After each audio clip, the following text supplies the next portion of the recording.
Bueno, muy bien. Buenas tardes a todos. ¿Cómo les va? Esperamos que se encuentren excelente. Día de hoy, en esta segunda jornada del Congreso de Estudios de África, pasamos a esta última exposición que nos acontece junto a Daniel Nicolás Cardoso, a Nico, un amigo ya de la casa. Y bueno, hacer un pequeño repaso y resumen de lo que ha sido el Congreso hasta ahora, que bueno, como objetivo central justamente ha sido el de generar un espacio de encuentro, ¿no? Y de vinculación sobre los aspectos más relevantes y no tan conocidos del continente, acerca de algunos temas que quizás no suelen tratarse tan seguido, ¿no? Que podamos ponerlos en agenda, que podamos ponerlos sobre la mesa y discutir, debatir, dialogar y compartir algunas miradas. También porque presenta una realidad hoy África que tiene que estar sujeta a estudio y análisis. Y que bueno, desde SEDEMA también siempre promovemos este espacio de diálogo y que a través del respeto y del profesionalismo podemos construir una comunidad eh, de jóvenes, de adultos, más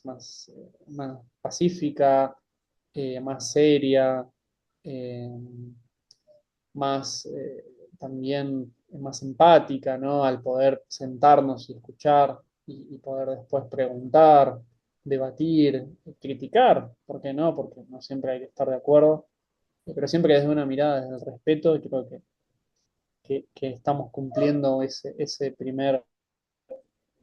primera meta de poder darle lugar a- a estos temas que no se suelen tratar tanto. Nico, voy a pasar a presentarte. Nicolás es maestrando en Relaciones Internacionales por Flaxo, es graduado en Historia de la Facultad de Filosofía y Letras de la Universidad de Buenos Aires, eh, investigador en el Centro de Estudios de Política Internacional de la misma Casa de Estudios y actualmente se desempeña como docente universitario en las Facultades Sociales de la universidad y como asistente en un programa de voluntariado docente en Flaxo. Nico, ahora sí, el micrófono es todo tuyo y gracias por estar acá con nosotros. Bueno, buenas tardes a todos, espero que estén muy bien. Desde ya, muchas gracias Iñaki y a todos los chicos de CEMA. Es muy lindo volver a poder compartir con ustedes un espacio académico y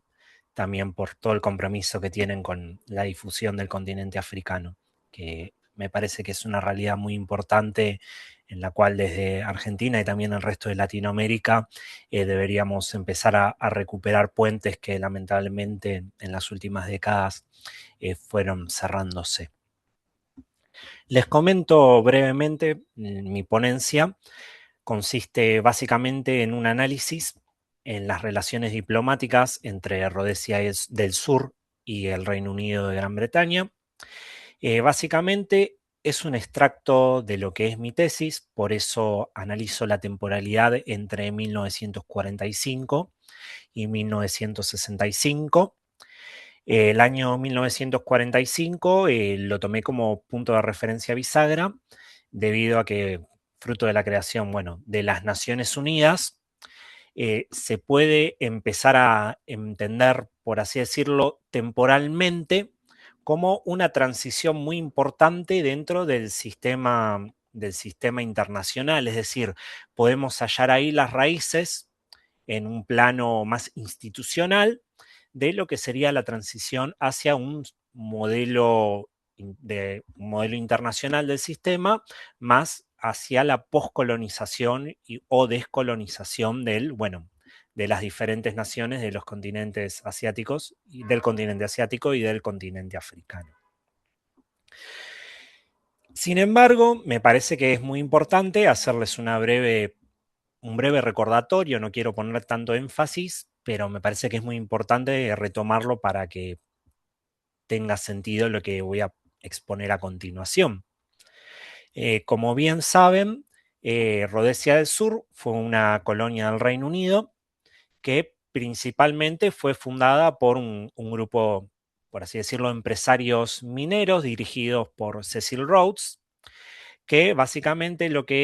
su ambición era descubrir nuevos yacimientos mineros en el norte de lo que geográficamente era Sudáfrica y regiones que estaban habitadas, bueno, por pueblos originarios de esa región, principalmente los Xhosa, y también, bueno, había algunos descendientes de zulúes que se fueron expandiendo por la región. Lo importante de esto es que el grupo de los settlers, conformado principalmente por estos empresarios aventureros, en conjunto con colonos británicos y escoceses principalmente, se aventuraron a lo que hoy en día es Zimbabue y en ese entonces se convirtió en Rodesia. Han logrado conquistar militarmente y después subordinar a la población mediante el uso del Estado colonial y herramientas, por así decirlo, de carácter violentas, porque implicaron también una transformación de la realidad de los pueblos que habitaban en esa región y la implementación también, ¿no?, de un nuevo sistema de derechos, lo que sería el derecho consuetudinario para las poblaciones, es decir, que el derecho se basaba en las tradiciones que heredaban estos pueblos, pero que pasaron a estar, por así decirlo, legalmente controlados, ¿sí? Por el Estado, a pesar de que principalmente eran los jefes de tribu quienes se encargaban de ejercer el derecho o que se garantice, mejor dicho, la tradición que tenían esos pueblos insertados dentro de la realidad colonial.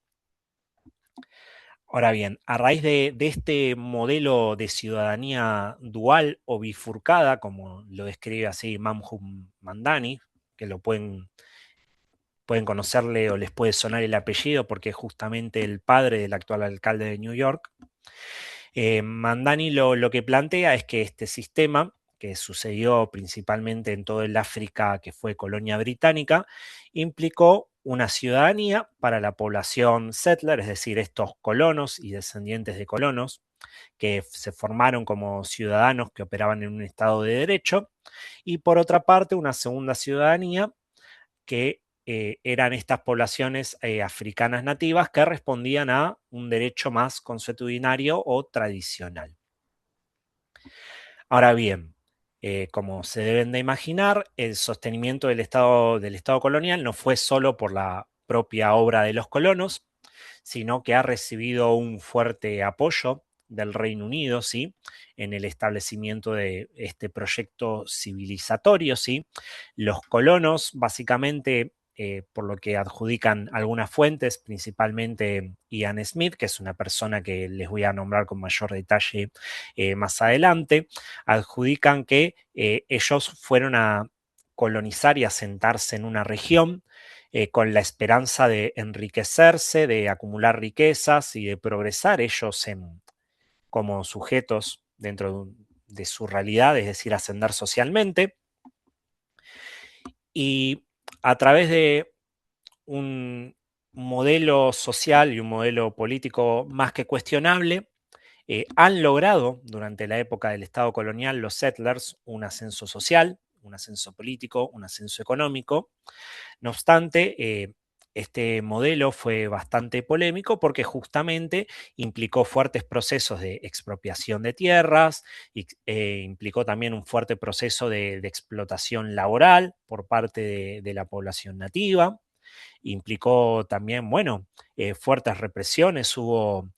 dos levantamientos armados muy importantes en 1894 y 1895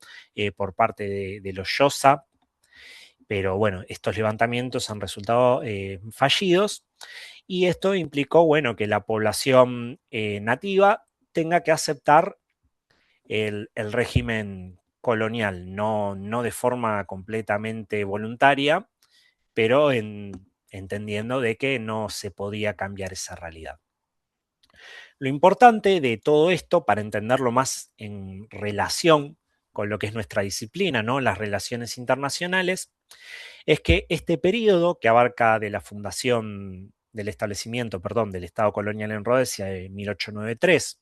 a 1945, lo podemos denominar como una etapa de un imperialismo formal, ¿sí?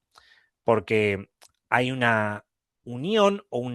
sí, se encuentran unidos, se encuentran ligados el sistema metropolitano y sus políticas imperiales por parte del Reino Unido, junto con una política de subordinación y de crecimiento colonial por parte de los colonos rhodesianos y lo que sería esa colonia en ese entonces. Un breve detalle que es muy importante y no quiero olvidarme es señalar que en 1923, ¿sí? Los colonos rhodesianos establecen su primera constitución y empiezan a tener capacidad de autogobierno. No obstante, a pesar de esto,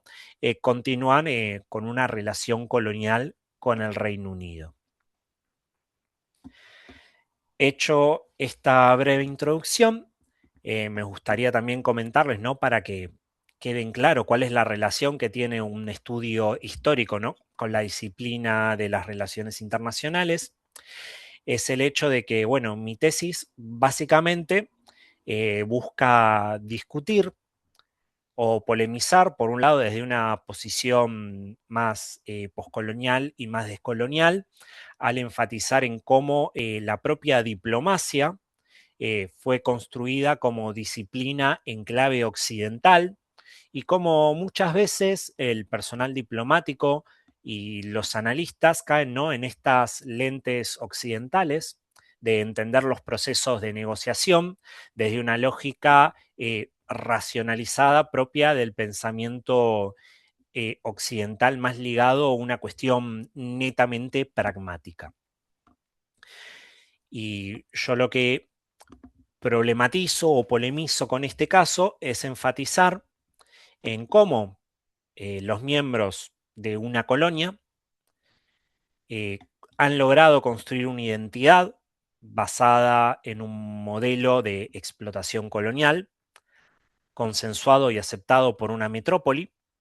durante 1894 hasta 1945, y que después, cuando este modelo empezó a recibir cuestionamientos directos por parte, bueno, de los propios africanos que habitaban en Rhodesia, de los líderes africanos de naciones vecinas y de la propia comunidad internacional, cómo se genera una partición que es clave para la consolidación de una construcción identitaria por parte de los settlers rhodesianos, es decir, que los rhodesianos ya no se perciben como colonia del Reino Unido, sino que empiezan a percibirse como ciudadanos de su propia nación. Sin embargo, desde el Reino Unido, como no hacen esta lectura, el problema que va a consistir es que todo el proceso de negociaciones va a basarse principalmente a partir de exigencias y no como sería una negociación propiamente dicha, en el que se debe de hacer concesiones a la otra parte o la búsqueda de un acuerdo, sino que el Reino Unido va a tener una postura mucho más firme y, bueno, algunos rhodesianos, como lo vamos a ver más adelante, van a intentar coincidir y ceder algunas cosas, pero otra facción, que es la que se termina imponiendo, va a ser reticente a esto y va a generar, como bien lo dice la diapositiva, la Declaración Unilateral de Independencia en 1965. El punto principal de esto es que la Declaración Unilateral de Independencia por parte de Rhodesia del Sur muestra de forma clara, el, por así decirlo, la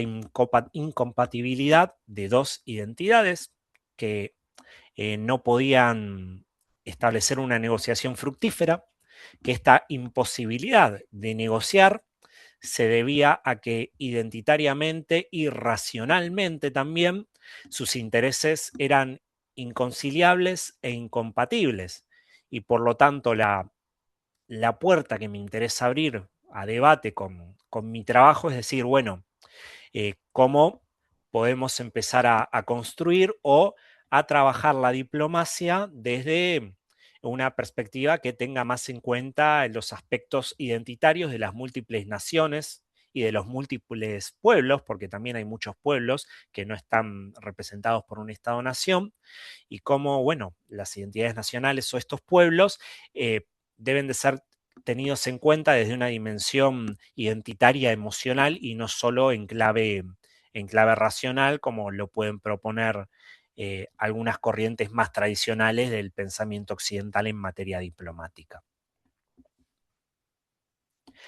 Por eso mismo, yo lo que planteo es que la diplomacia es un campo en disputa permanente, como bien lo pueden señalar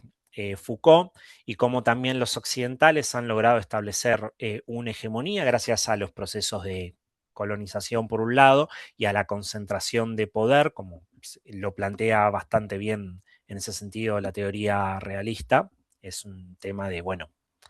de potencia, tanto en clave militar como en clave económica. Y bueno, lo otro ya lo expliqué bastante en la diapositiva anterior, así que voy a proceder a pasar a la siguiente diapositiva. Básicamente, lo que podemos ver en el mundo a partir de 1945 es que empieza a marcarse una clara ruptura entre el Reino Unido de Gran Bretaña y los settlers rhodesianos. Los británicos empezaban a verse o a sentirse o a sentir una presión geopolítica desde diferentes frentes. Uno de esos frentes se puede considerar los Estados Unidos, que tenía una política que apuntaba a promover la descolonización por parte de las potencias coloniales. Justamente el fin supremo de esta posición estadounidense es establecer o reforzar su legitimidad como potencia global, por un lado, y al mismo tiempo reforzar la legitimidad institucional que intentaba tener o estaba construyendo la ONU. Y por otra parte, también estaba la propia presión que ejercían las naciones que en ese entonces se encontraban colonizadas por el Reino Unido, que comenzaban a demandar, por un lado, su autonomía, ¿no? Que la potencia colonial abandone sus territorios porque esta población ya comenzaba a recibir la formación, entre varias comillas, requerida y que por lo tanto ya se podrían considerar como poblaciones asimiladas, de nuevo, entre varias comillas, estoy hablando siempre en clave de entendimiento de pensamiento occidental, y en consecuencia empezaban a ejercer presión política para que el Reino Unido abandone estas colonias. Por ese motivo es que la situación de Rhodesia del Sur empezó a ser un problema o una contradicción inherente, porque el Reino Unido como potencia apoyó fuertemente este gobierno colonial y este sistema, bueno, violento que se estableció de una minoría que gobernaba de forma opresiva. Pero también ahora con estas transformaciones hacia un orden liberal postcolonial,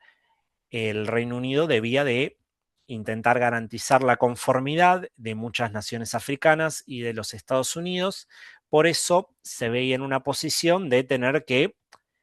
transformar su política colonial hacia una política más postcolonial, es decir, conformar a...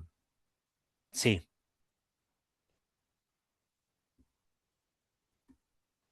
bueno, prosigo. A una política más postcolonial. En cambio, los settlers tenían una visión distinta. Los settlers, cuando el Reino Unido empezó a modificar o empezó a dar indicios de querer modificar su política colonial, el argumento o la narrativa que ellos intentaron esbozar es que el régimen colonial era la forma pertinente, ¿no?, de civilizar el continente africano y que el mantenimiento de esta estructura que se había construido era necesaria para evitar, por un lado, el avance del comunismo y por el otro lado, justamente porque podían llegarse a cambios radicales o cambios extremos que podían, por un lado, debilitar la influencia occidental en la región.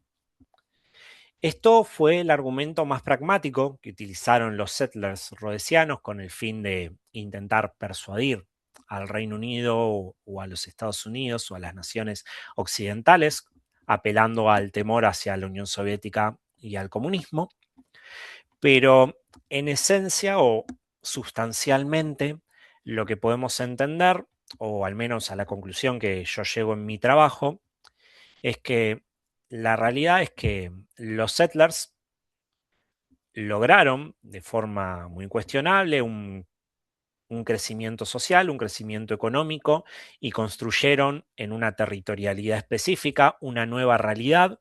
con la cual ellos estaban conformes y estaban satisfechos y en consecuencia de eso entendían que cualquier potencial concesión hacia la poscolonialidad, por un lado, o hacia la concesión de derechos en clave liberal, implicaría un riesgo existencial, un riesgo ontológico a su existencia como pueblo. ¿Por qué? Porque el argumento que esbozan ellos sería primero conceder derechos,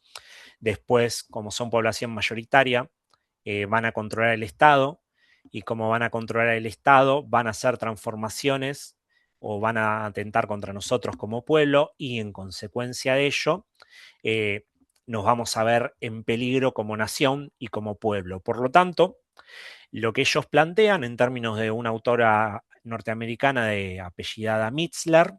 es que los settlers entendían este proceso que se estaba dando en materia a nivel internacional como una amenaza ontológica existencial a ellos como pueblo. Ahora bien, como ya he mencionado recientemente, los principales intentos discursivos por Gran Bretaña para virar hacia el intento de establecer concesiones adquirieron su primer forma material, por así decirlo, en 1953, con la creación de la Federación de Rhodesia y Nyasalandia. Como lo pueden ver en la foto de la imagen, esta federación va a estar conformada por tres colonias. En ese entonces, Rhodesia del Sur, con capital en Salisbury, Rhodesia del Norte y Nyasalandia. La experiencia de la federación fue bastante compleja y al mismo tiempo considero que da muchos elementos interesantes para analizar. ¿Por qué? En primer lugar, porque el Reino Unido crea esta federación con la finalidad de modernizar productivamente la región, de que se promueva el crecimiento económico, de que, bueno, de que el Estado se fortalezca principalmente bajo, o sea, de que institucionalmente se creen refuerzos en las zonas de Rhodesia del Norte y de Nyasalandia. Esto se debía a que ambas colonias tenían una presencia estatal colonial mucho más tenue que en Rhodesia del Sur, donde ya había un autogobierno, aunque en carácter colonial consolidado. Es decir, la experiencia o desde la perspectiva británica, lo que se apuntaba con la creación de esta federación, para decirlo de forma muy simple, es que el éxito que tuvieron los colonos en Rhodesia del Sur para generar un Estado colonial y construir toda una realidad política, productiva, económica y social, se puede extender con éxito hasta estas otras regiones de Rhodesia del Norte y de Nyasalandia. No obstante, la situación en Rhodesia del Norte y en Nyasalandia era muy distinta, ya que, bueno, por ejemplo, en Rhodesia del Sur, la población blanca, por así decirlo, era menor del 10%, si la memoria no me falla, era un 7%, y en Rhodesia del Norte y en Nyasalandia, en Rhodesia del Norte no llegaban ni al 10%, y en Nyasalandia directamente la población blanca eran solo funcionarios coloniales, es decir, no llegó a integrarse población settler a esa colonia. Por lo cual, lo que para el Reino Unido la creación de una federación podría llegar a ser vista como una oportunidad para los colonos de expandir sus negocios económicos. Para los propios settlers rhodesianos fue visto como una nueva amenaza existencial. Fue visto como una nueva amenaza existencial porque implicaría tener que integrar, dentro de varias comillas, porque lo hubieran hecho en clave de este modelo de derecho consuetudinario, como mencioné anteriormente, tendrían que volver a atravesar un proceso bastante peligroso de integrar dentro del proyecto nacional a población que no estaba del todo habituada. Al mismo tiempo, esta debilidad institucional en las dos regiones era entendido como que iba a implicar un gasto económico mucho más grande para el propio estado de Rhodesia del Sur, y en vez de verlo como una oportunidad, fue percibido como una amenaza a la supremacía política que los blancos habían logrado construir debido a los peligros. Es decir, desde una lente racional, este análisis fue una lente racional por parte de los settlers, fue más visto como una amenaza a su existencia que como una oportunidad. Y a mí lo que me parece interesante de esto es que la experiencia federativa deja como evidencia justamente en cómo lo que podía entenderse desde una lógica perfectamente racional por parte del Reino Unido, la experiencia federativa, para la población settler, la reflexión y conclusión racional fue completamente opuesta, ¿no? Y algo que me parece muy interesante señalar es cómo los diferentes agentes, producto de su propia realidad, pueden llegar a tener una reflexión tan distinta, tan disímil de un hecho. Y justamente el problema que evidencia, uno de los problemas también que evidencia la creación de la Federación de Rhodesia y Suazilandia es, en primer lugar, la debilidad de la Commonwealth en clave institucional para entender la realidad africana. En este sentido, la Commonwealth eh, ha tenido importantes intercambios con funcionarios de Rhodesia del Sur a la hora de llevar a cabo este proyecto, y demuestra, ¿no?, cómo el alcance de una institución, vamos por así decirlo, que conserva una fuerte matriz colonial como la Commonwealth, fracasó, ¿no?, en entender la realidad de la propia colonia, y cómo justamente los sectores rhodesianos, em, desde su propia realidad, desde su propia geografía, no estaban contentos con este dictamen más realizado desde arriba o impuesto, por así decirlo, por parte del el Reino Unido. En consecuencia de esta experiencia, ya llegando en los últimos años, principios de 1960, lo que podemos observar puntualmente en Rhodesia del Sur es que la experiencia de la federación llevó a una fragmentación política interna de carácter muy importante. En primer lugar, se halla esta postura moderada, que está liderada por estas dos figuras que están acá en la imagen, que fueron Winston Field y Edgar Whitehead, y ambos básicamente querían seguir apostando, ¿no?, al vínculo histórico que habían logrado construir entre metrópoli y colonia, entre Londres y Salisbury. Salisbury es la capital de Rhodesia, e intentaban mantener una puerta abierta a las exigencias británicas, pero velaban por un proceso gradual de reformas y de seguirse vinculando también institucionalmente con la Commonwealth, confiando en las instituciones ya construidas, ¿no?, que había establecido el régimen británico. Acá me parece muy interesante señalar, ¿no?, cómo la escuela inglesa, que habla de una confianza muy importante en lo que son las instituciones ya creadas, este caso demuestra como mínimo un éxito,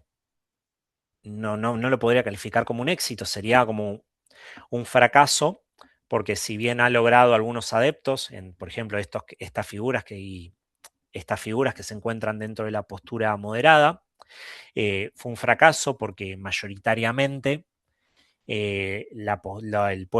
pueblo settler adhirió a una visión más radical, liderada por el señor Ian Smith, que es esta persona que les nombré antes y va a ser futuro primer ministro de Rhodesia, que rompe con los moderados, funda el Frente Rhodesiano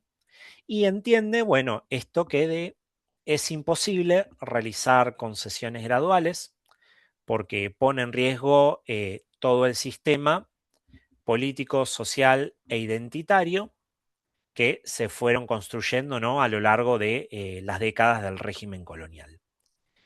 Y a diferencia de los moderados, sostiene que hay que afirmar una identidad política autónoma, es decir, que hay que declarar una independencia y que esta independencia debía de ser con el consentimiento o sin el consentimiento de Gran Bretaña, pero que debía de ser por el hecho de que el pueblo rhodesiano se encuentra, ¿no?, gobernándose hace ya varias décadas, de forma o estratégica o irónica, depende, ¿no?, de cómo cada uno lo quiera ver. El propio Smith apela a la autodeterminación de los pueblos, ¿no?, para querer declarar la independencia. Lo que Smith omite, ¿no?, en este argumento es que básicamente la totalidad del pueblo no era el 7% de la minoría blanca. Ahora bien, políticamente hablando, la situación en Rhodesia fue la siguiente. Smith gana las elecciones en 1961 o 62 y esto en consecuencia lo que genera es un fuerte giro hacia esta postura más autonomista, a esta postura de mantener el orden o el statu quo que ya fue construido, que ya fue consolidado por el sistema colonial. En estas negociaciones que ya hemos venido mencionando, el Reino Unido se caracterizó por proponer una solución basada en 5 puntos. Estos 5 puntos implicaban la formación de un gobierno responsable, es decir, elegido por la totalidad de la ciudadanía, no solo por la población blanca, y que a su vez garantice la seguridad de la totalidad de la población. En este sentido, habla de la población blanca y de la población negra. Lo que me parece interesante de mencionar es que Smith lo que objeta a este argumento es que en realidad el gobierno responsable ya existía, porque la población negra se hallaba representada por sus jefes de tribus y que estos jefes de tribus eran permanentemente consultados por el gobierno blanco y que por lo tanto ya se había consolidado un régimen político legítimo constitucionalmente, es decir, que ya tenían su propia constitución hace más de 30 años, y que estos jefes de tribus eran representantes de, de las diferentes poblaciones o de las diferentes tribus de los pueblos Xhosa y zulúes. Ahora bien, lo que se podría objetar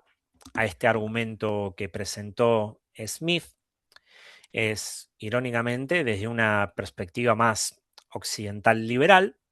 al decir de que cada ciudadano tiene derecho a ejercer su voto y no a ser representado indirectamente y sin un sistema de voto directo. Ahora bien, el segundo punto que consideraba innegociable el Reino Unido era la eliminación de medidas y de leyes discriminatorias. Estas medidas básicamente de derecho a eliminar cualquier tipo de discriminación. Esto no lo mencioné anteriormente, pero en estos procesos de expropiación de tierra se han creado puntualmente no sé si conocen lo que fueron los bantustanes en Sudáfrica, que eran como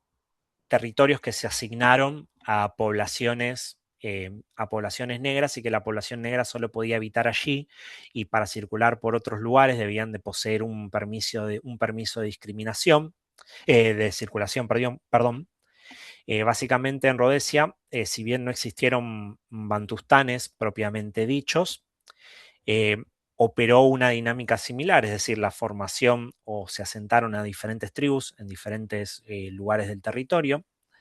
y solo podían circular por fuera de esos lugares con permisos y al mismo tiempo, bueno, de leyes básicamente que no consideraban derechos laborales, también problemas de derechos políticos y de los derechos ciudadanos. Por eso el tercer punto que solicitaba el Reino Unido era la mejora de los derechos políticos de la población negra, argumento que Smith consideraba que no, la población negra era incapaz de ser sujeto de derecho porque todavía se estaba llevando a cabo un proceso de civilización, por un lado, y en segundo lugar, el argumento que esbozaba Smith para sostener que no debían de concederse mejoras o concesiones en materia de derechos políticos a la población negra, era porque estos eran fácilmente manipulables, dicho esto en palabras de él, por terroristas, es decir, estos terroristas que eran otros representantes o figuras tribales que no compartían este modelo político colonial que se había constituido, estos terroristas, entre comillas, es decir, que la población negra era vulnerable a ser manipulado por estos líderes terroristas o incluso por potenciales ideologías o formas de entender el mundo más asociadas al comunismo. El otro punto es esto, bueno, la aceptación internacional de la independencia. En este punto había un acuerdo, es decir, tanto los settlers anhelaban la independencia como el Reino Unido buscaba conceder la independencia. No obstante, a raíz de lo que vengo mencionando anteriormente, me parece que el problema era de qué forma se podía conceder la independencia, es decir, ahí estaba el quid de la cuestión. Y por último, lo que debía de garantizarse era la formación de un acuerdo popular genuino entre la totalidad de la población del territorio sobre el futuro político del territorio. Y en este sentido, bueno, la postura de Wilson es redundante a lo que ya vengo diciendo con anterioridad, y él lo que va a decir es, acá en Rhodesia no hay ningún problema, los ciudadanos se encuentran debidamente representados, los, la población tribal tiene su propio sistema de derecho, este sistema de derechos funciona, los jefes de tribu, que son sus representantes, determinan que funciona y que por lo tanto hay un acuerdo popular entre estos jefes de tribu y la población settler blanca y que por lo tanto eh, no hay que lograr ningún nuevo acuerdo porque ya hay un acuerdo. Ahora bien, como estas negociaciones entre Rhodesia y del Sur y el Reino Unido estuvieron muy trabadas durante años, básicamente lo que pasó es que Ian Smith empezó a anunciar de forma más categórica, más contundente, ¿no? El hecho de que iban a declarar de forma unilateral la independencia porque se negaban a aceptar estos 5 puntos que el Reino Unido buscó establecer y también lo que señalaban es que como pueblo ya habían logrado establecer una constitución en el año 1963, una segunda, una en el 61, perdón, una constitución que había sido avalada por el propio Reino Unido, porque recordemos que sigue siendo una colonia, y que esa constitución era legítima y estaba basada en criterios raciales, pero como era legítima había que respetar la autodeterminación del pueblo. Ahora bien, lo que me parece importante señalar es que Wilson acude personalmente a Salisbury a finales de octubre de 1965, si mal no recuerdo, fue el 25 al 31 que viajó, con el fin, bueno, de intentar persuadir al mandatario Ian Smith de que declarar unilateralmente la independencia era una locura, porque iban a perder el apoyo diplomático o las garantías diplomáticas que estaba concediéndole el Reino Unido a Rhodesia del Sur, que iba a ponerse no solo a los africanos en contra, que ya lo tenían, sino que el Reino Unido ya no iba a poseer ningún argumento legítimo para seguir vetando en Naciones Unidas cualquier tipo de medida de embargos o bloqueos comerciales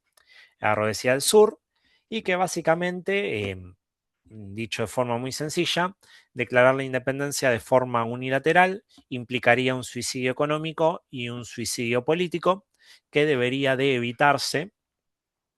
a través de la aceptación de las concesiones que exige el Reino Unido. Ahora bien, lo que me parece muy interesante de señalar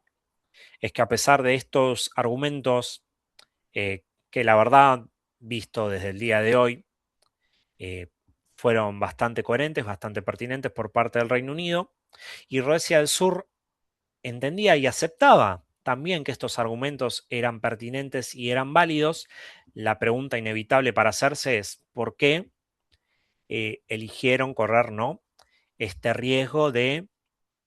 a pesar de todo, voy a declarar unilateralmente mi independencia sin importar las consecuencias que puedan llegar a acontecer?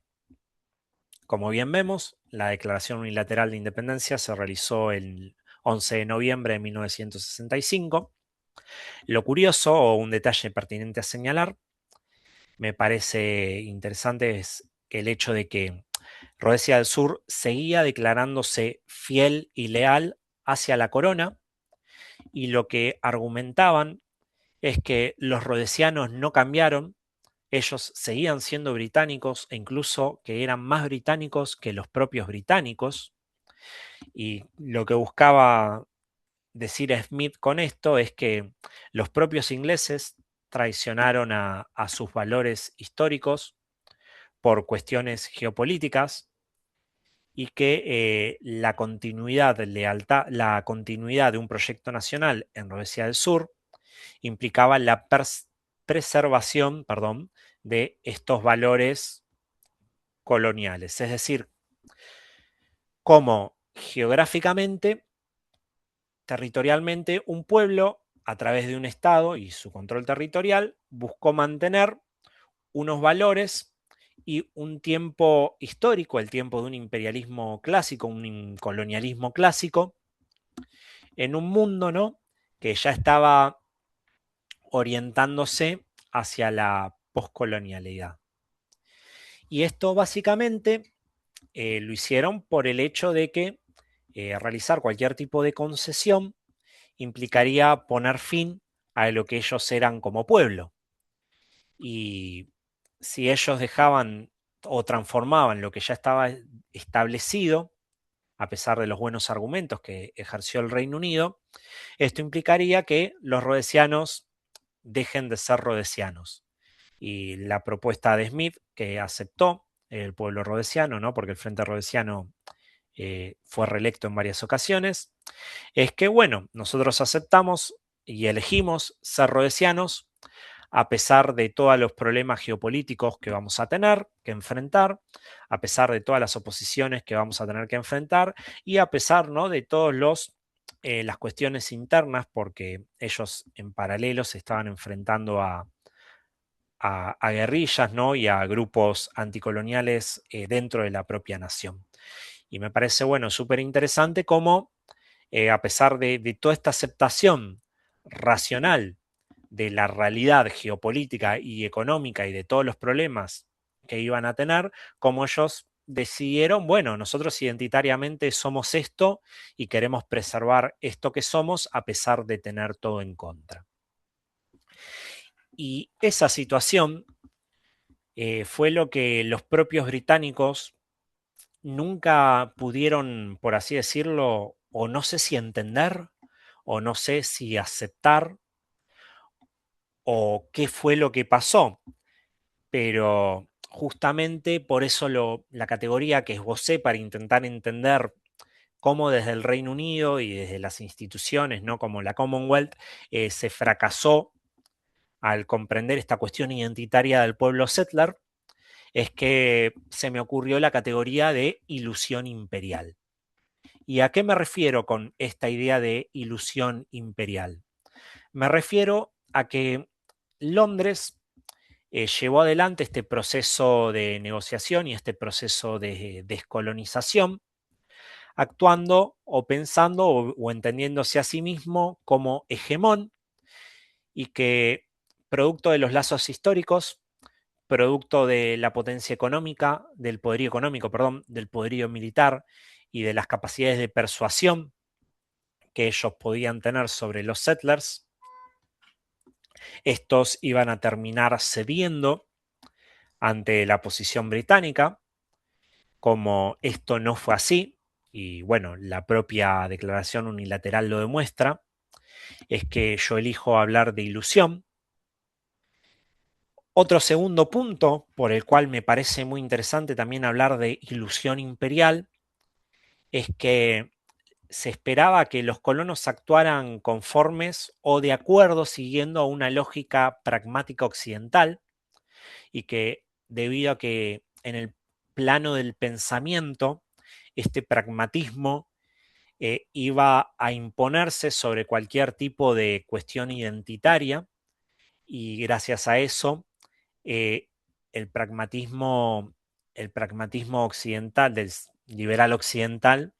iba a poder garantizar una transformación, ¿no? de esta población en clave identitaria para que se adapte a este orden internacional liberal postcolonial que se estaba construyendo. En una clave postcolonial, o decolonial, mejor dicho, me parece interesante problematizar, según Quijano y según Mignolo también, la idea de que esta ilusión reproduce de forma muy nítida, ¿no? Esta colonialidad del poder, es decir, de cómo los occidentales suelen creer de que su racionalidad liberal, su ontología, su forma de ver el mundo, como es hegemónica, hace que sea universal. Y ese principio muy engañoso lleva a relegar, en el caso puntual de Rhodesia del Sur, la cosmovisión settler a algo como ilegítimo e inadmisible antes que el esfuerzo de comprender que todo proceso subalterno tiene su propia racionalidad y que esa identidad no es solo de índole emocional, sino que representa o es el resultado de toda una construcción histórica. Es decir, hay toda una cuestión, toda una experiencia nacional que no puede ser ni simplificada eh, en, clave, en clave de categorías analíticas occidentales y que tampoco se puede negociar sin considerar estas cuestiones, eh, estas cuestiones, porque si lo determinás ya como ilegítimo o como inadmisible, es decir, hasta qué punto, ¿no? Hasta qué punto yo establezco una negociación con una parte, si yo considero que lo que vos ves, lo que vos entendés y lo que vos sos, o es ilegítimo o es inadmisible. No hay una negociación, hay una ilusión imperial, hay una noción de que yo te puedo imponer algo y no me importa lo que vos sos, que vos vas a terminar obedeciéndome o aceptando mis condiciones porque yo tengo, entre comillas, el poder. Es decir, hay toda una dimensión simbólica que no fue considerada en esta negociación. Y por eso, una de las principales conclusiones que saco de este capítulo de mi tesis es que el fracaso de las negociaciones deja en evidencia los límites ontológicos que poseen los poderes imperiales a la hora de absorber dentro de sus lógicas a las alteridades, ¿no? Para absorber a estas alteridades cuando ya no aceptan su lugar subalterno. Y acá es donde me parece muy interesante, ¿no? Desarrollar la idea de que el subalterno empoderado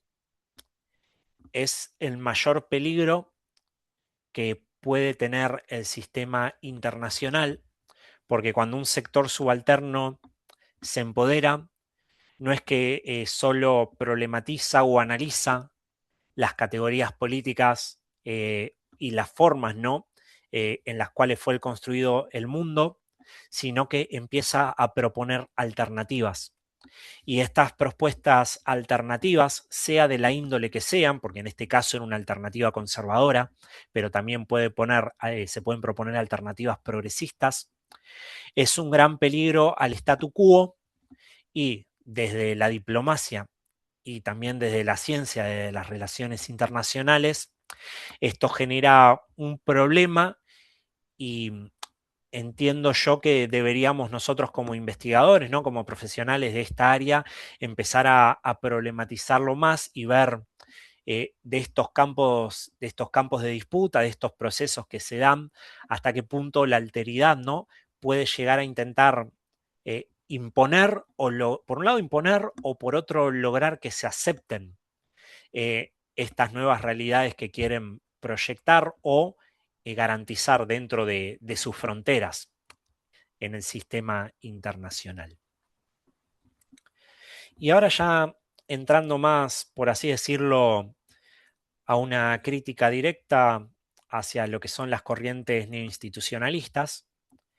es que las corrientes neoinstitucionalistas, a mi entender, suelen pecar de que consideran que la interdependencia asimétrica siempre está basada en relaciones de costos-beneficios, cuando la realidad es que no es así, que sí pueden haber élites locales de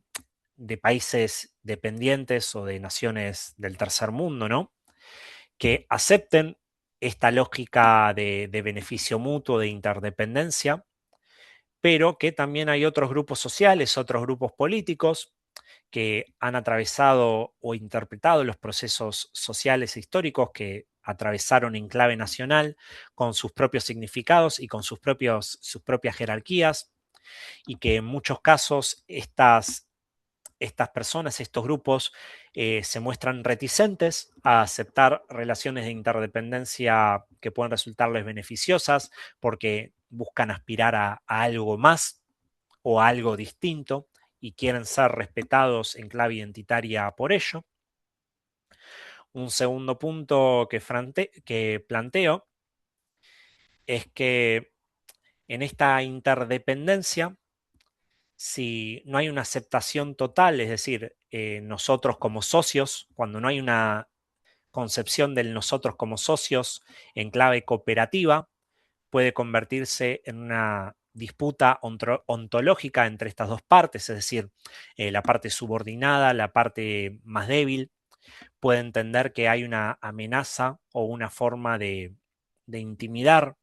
a su ser ontológico, a lo que ellos son como nación, y que por eso la interdependencia no es visto como lo mejor o como lo aceptable, sino que es una amenaza inadmisible. Un tercer punto que planteo es que la racionalidad británica, bueno, como ya lo dije, eh, operaron siempre desde una lógica existencial y no desde una lógica instrumental. Y creo que, bueno, esto nuevamente, la idea de que muchas veces los análisis o los procesos de negociación suelen ser llevados en clave instrumentales y ahora, a pesar de que nuevas corrientes de coloniales, constructivistas o postcoloniales estén llevando a la mesa las cuestiones identitarias, me parece que hay que seguir promoviendo, ¿no? Estas nuevas vertientes. Y por último, otro punto que me parece muy interesante es señalar que la eficacia del poder eh, depende del reconocimiento mutuo. Es decir, tiene que haber una aceptación de la parte más débil y que no solo depende de incentivos, es decir, el incentivo puede generar una aceptación limitada, pero una aceptación total depende del reconocimiento como tal hacia ello. Por eso, retomando de nuevo esta idea de la UDI, es que fue tan peligrosa para el Reino Unido puntualmente y por eso es que la reconoció como ilegal e impuso grandes sanciones y al mismo tiempo fue un gran fracaso diplomático y simbólico. Destaco esta idea de simbólico porque es todo lo que digo antes. De nuevo, estás demostrando de que no podés proyectar poder en clave simbólica porque una nación mucho más débil, a pesar de todos los factores que vos tenías favorables en una relación, no lograron lo que vos querías. Entonces estás demostrando que no tenés tanto poder para lograr imponer tus condiciones. Otro elemento importante para mencionar es que el Reino Unido estaba atrapado, ¿no?, en estas demandas anticoloniales internacionales y de cómo algunos sectores de su sociedad seguían siendo abiertamente conservadores y exigían un apoyo más sólido por parte del gobierno hacia los rodesianos, cosa que no hubo. Entonces, este hecho, a pesar de ser algo de carácter internacional, la cuestión entre Rhodesia y el Reino Unido, también ha generado fuertes tensiones y polémicas en clave interna del Reino Unido. Y por último, esta idea de que Wilson mantuvo siempre una vía legalista, porque él mismo se veía atrapado, ¿no?, de esto, dentro de esta lógica de ilusión imperial, y él pensaba de que podía lograr, mediante vías legales o apelando a la cohesión, apelando a la negociación, podían lograr concesiones por parte de los settlers rhodesianos. E irónicamente, la coerción, la cual era exigida por los líderes africanos, resultó ser la más lógica para abordar esta problemática de Rhodesia del Sur, porque ellos entendían ontológicamente que, bueno, pensándolo en esta clave de que los propios settlers no podían seguir llevando a cabo su proyecto nacional sin una estructura opresiva para con la mayoría de la población negra, y que esto solo iba a poder ser resuelto por una vía coercitiva y no legalista cohesiva. Y un último punto, y ya, bueno, voy a tratar de ir cerrando porque es la hora. Me gustaría señalar esta idea que plantea Agnew, que es un geógrafo que plantea el concepto de que la geopolítica, la idea de la trampa territorial. Y me gustaría analizar esta trampa territorial, este concepto de trampa territorial en clave geopolítica. ¿Por qué? Porque yo lo que observé es que es posible, o fue posible, mejor dicho, mantener para los settlers rhodesianos o llevar a cabo una declaración unilateral de independencia, porque regionalmente tenían aliados estratégicos, como lo fue el gobierno de Portugal, con sus colonias de Mozambique y Angola en ese entonces, y el gobierno del apartheid sudafricano, que les permitía construir un bloque regional, entre comillas, ¿no? Un bloque regional que operaba de forma política y económica eh, y militar también, ¿no? De forma política, económica y militar que permitía al gobierno de Rhodesia del Sur poder sostenerte. Y ahí es donde me parece interesante esto, que la trampa, señalar que una trampa territorial, señalar esta idea de la trampa territorial, es decir, que el poder político no siempre radica dentro de una frontera, sino que existen redes transnacionales y que estas redes transnacionales es lo que permite generar tendencias regionales. Y creo que, bueno, trazando un paralelismo, es lo que pasa mucho acá en Latinoamérica. Vieron que generalmente tenemos esta tendencia de que, por ejemplo, hace 10, 15 años, Latinoamérica generalmente estaba vinculada con gobiernos de izquierda y ahora está habiendo una ola de gobiernos de derecha. Esto fue problematizado en muchos casos también asociándolo a teoría del dominó, pero a mi entender la lógica más acertada o el análisis más acertado es este que propone Agnew, de pensar de que hay redes transnacionales y que lo político no se encuentra no se encuentra solo dentro de las fronteras nacionales, sino que lo nacional y lo transnacional se encuentran intrínsecamente ligados. Así que por último, y voy a ser breve porque ya estuve hablando mucho desde ya, muchas gracias por escuchar y por la paciencia, explicar que la UDI fue el resultado de la ontología identitaria del pueblo settler, que esta identidad se construyó en clave histórica, política, a través de un proceso que fue el del imperialismo y el colonialismo, y que intentó proyectarse en una nueva realidad geopolítica de forma conservadora. Por otro lado, señalar que el fracaso diplomático británico revela, por un lado, los límites del pensamiento institucionalista y el pensamiento neoinstitucionalista liberal, porque ellos entran en una clave más de cálculo racional, eh, y esto ignora las cuestiones ontológicas de los diferentes pueblos. Cómo no, lo nacional no sería erróneo limitar lo nacional a algo que pasa dentro de las fronteras del Estado y observar que todos los procesos siempre son regionales e internacionales, están atravesados por eso. Y por último, la última crítica es que esta crisis de Rhodesia, o la situación de Rhodesia, mejor dicho, permite señalar que tanto el institucionalismo como el racionalismo liberal no esbozaron las categorías necesarias y que también son insuficientes para comprender la dimensión y para comprender la densidad histórica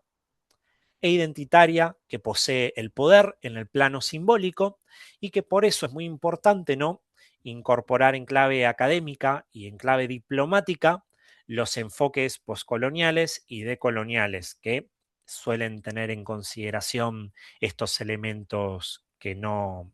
pertenecen a las corrientes clásicas del liberalismo. Y dicho esto, doy por finalizada mi ponencia. Así que muchas gracias, y si tienen alguna duda o consulta, estoy más que a disposición. Bueno, buenas tardes a todos. Nicolás, me presento porque me metí un poquito tarde. Soy Cecilia, soy parte de CEDEMA. No sé si te habrán comentado, tuve un problema personal, por eso me uní unos minutitos más tarde. Excelente la presentación, muchísimas gracias. Y yo empiezo con una pregunta, así después seguimos todos. Si quieren pueden ir levantando la mano o escribiendo las preguntas en el chat. Yo te quería consultar sobre lo último que mencionaste sobre la trampa territorial. Sí. Entiendo que vos lo mencionás en clave de aquellos países o aquellas alianzas que permitieron que esto sobreviva un poquito más o aquello que permitió que fuese posible, pero fuera de términos, digamos, regionales. ¿Había algún otro país o algún otro grupo que tuviese apoyo hacia Rhodesia del Sur en esos momentos? Sí, la respuesta es sí. Tal vez no políticamente, como bien dije, el Reino Unido, pero sectores de la sociedad del Reino Unido han manifestado abiertamente su apoyo a Rhodesia del Sur. Otras naciones de la Commonwealth, como lo fueron tanto Australia como Nueva Zelanda, Canadá no tanto, pero hubo también grupos dentro de Canadá que han manifestado el apoyo, pero principalmente fueron estas naciones, Australia y Nueva Zelanda, y el apoyo se limitó a la vía institucional, vía Commonwealth. Excelente, muchas gracias. No, de nada. ¿Alguna otra pregunta? Hola, sí, perdón, buenas tardes. Yo también tenía una pregunta referida a esto de Agnew y la trampa territorial. Yo quería saber si, o sea, teniendo en cuenta que Agnew argumenta que el Estado es un contenedor social natural, de qué manera el caso de Rhodesia demuestra lo de las lealtades identitarias, em, y si se puede fragmentar por completo las estructuras estatales impuestas por el exterior. Ok, respecto a la primera parte de tu pregunta, cuando hablas de la lealtad, ¿te referís a la lealtad settler puntualmente, o la lealtad, por ejemplo, incluís a estos jefes de tribu, por ejemplo, que estaban a favor del régimen settler? De los Settler particularmente. Yo creo que, bueno, el Estado sí garantizaba básicamente la lealtad de los settlers y los lograba contener porque estableció toda una estructura económica en la cual les permitió a los settlers ascender socialmente, tener una vida mucho más cómoda. Recordemos que los settlers y los descendientes de los settlers eran campesinos que migraron en pos de mejores condiciones de vida, ¿sí?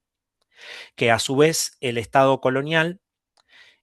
como diría Edward Said, diseñó estrategias de persuasión para convencer a los settlers de que estaban ejerciendo una función ética al civilizar o aventurarse hacia lo peligroso, entre comillas, ¿no? Hacia lo desconocido, y por lo tanto también hay todo un elemento simbólico, por lo que materialmente, ¿sí? El Estado contuvo a los settlers, la lealtad settler en clave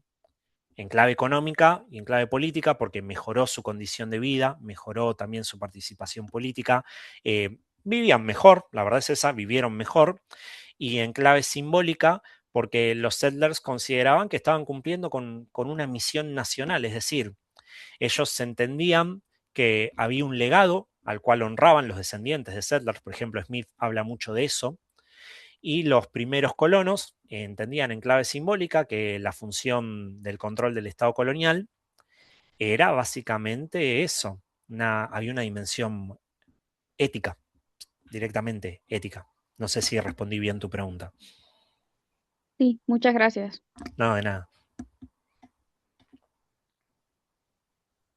¿Alguna pregunta más o comentario? Si alguien lo quiere dejar por el chat también. Buen día. Primero que nada, muchas gracias Nicolás por la charla, me pareció muy interesante. Eh, Más que nada porque mis países más de interés serían el Congo y Sudán, entonces aprender de otro está muy interesante. Mi primera pregunta es más de interés de cómo llegaste al tópico. No sé si lo mencionaste al comienzo, me uní unos minutos tarde. Y la segunda es si una imposibilidad de superar algunos problemas del pasado afectan ahora a la actualidad y cómo pensás que se pueden superar. Qué buena pregunta esa última. A ver, yo la segunda pregunta te la voy a responder más como historiador. Creo que los conflictos son inherentes a nuestra experiencia humana, o sea,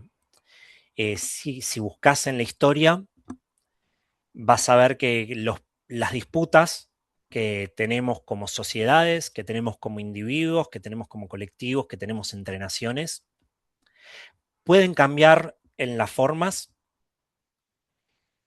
pero esencialmente, o sea, sustancialmente, son muy parecidas y por lo tanto es mientras elijamos, ¿no? Como individuos, como sociedades, como naciones, seguir reproduciendo, ¿no? Ciertas lógicas o aceptemos como eso de parte de nuestra naturaleza, los problemas van a seguir persistiendo. Por eso mi idea con mi tesis es empezar a proponer entender desde la empatía o entender por qué el otro es como es, a pesar de que es un caso completamente repudiable, porque básicamente podemos ver lo más nefasto de la naturaleza humana materializada en una situación, pero a pesar de todo, los settlers fue eso lo que vieron, lo que se criaron y cómo eso les permitió ser quienes eran. Y eso siempre va a pasar, o sea, siempre va a haber una otredad que no va a aceptar al ser en una esencia porque como humanos históricamente funcionamos así. Y por eso creo que el cambio, primero que es muy difícil, prácticamente imposible de lograrlo, siendo completamente honesto, pero el cambio sería, bueno, aceptar, a ver, no quiero ponerme en clave religiosa, pero es lo que dicen, por ejemplo, los principales textos religiosos, o sea, ama al prójimo, entendelo, aceptalo, poné la otra mejilla. Es decir, es como que hay que hacer un proceso de sanación y de aceptación de todas esas realidades y la dificultad de conciliarlas, porque hay todo un arrastre histórico, toda una experiencia cruel que tiene que ser ajusticiada, entre comillas. Entonces, esa justicia crearía también un resentimiento, pero si no ejerces esa justicia, mantenés el resentimiento, entonces va a seguir existiendo. Creo que eso ya respondí tu segunda pregunta. Y respecto a tu primera pregunta, bueno, yo en la secundaria tuve la posibilidad de hacer modelos de Naciones Unidas y uno de los países, o una de las situaciones, mejor dicho, que me tocó trabajar fue el apartheid en Sudáfrica. Y bueno, entender cómo se llevó a cabo algo completamente inhumano me hizo decir a los 18 años, bueno, yo quiero entender cómo se puede llegar a sostener algo tan inhumano y cómo a pesar de toda esa inhumanidad que nosotros la vemos a simple vista desde afuera, cómo hay gente que estando desde adentro lo ve como algo que es, como algo que es natural y como algo que está bien, que justamente, como les comentaba hace un ratito de Smith, para Smith estaba perfectamente bien todo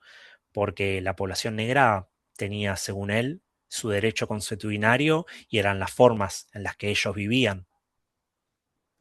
Bueno, eso es todo con respecto a cómo yo me interesé en este tema.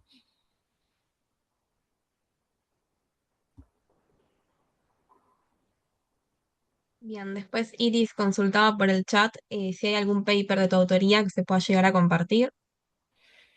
Sí, puedo compartir mi tesis. Sí, le puedo mandar después a Iña la tesis y la puede compartir a quien esté Perfecto, interesado. perfecto.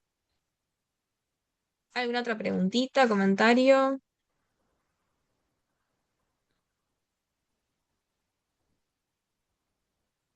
Bueno, si no, pasamos a dar por concluida la charla. De nuevo, muchísimas gracias, Nicolás. Estuviste totalmente excelente. Gracias por parte de toda la organización y gracias a todos los que que se conectaron. Esta ya es la última ponencia de la conferencia, así que espero que lo hayan disfrutado mucho y muchísimas gracias por parte de SEDEMA. Nos estamos viendo en redes sociales.